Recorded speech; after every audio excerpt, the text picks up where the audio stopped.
lunaku olwaleero abayizi ku ssettendekero w'Obwakabaka owa Muteesa Federal University bakidde obubokisi okulonda abakulembeze baabwe ku mitendera gya Guild President ne Campus President.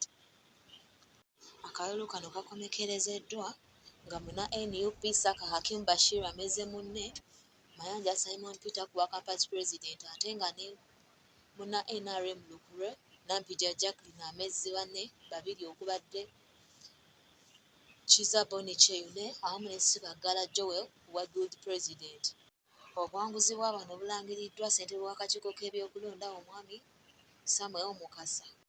Sciences, he managed to get 49 votes.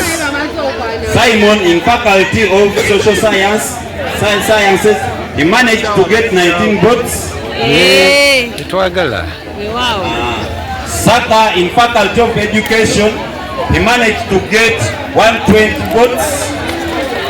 Simon in Faculty of Education, he managed to get 26 votes. Mama, Java? Jasomera? Saka in Faculty of State, he managed to get 55 votes. Simon in Faculty of State, he managed to get 14 votes. Yes. Mutasa yakuliza munaka. Faculty of Business, he managed to get 63 votes. Mutasa adagenda kukigwako. Ndoza wali asala. Of Business, he managed to get 21 votes. There are 4. In total, Simon got 80 votes. In total, Saka Hakim got 287. By virtue of power, I declare Saka.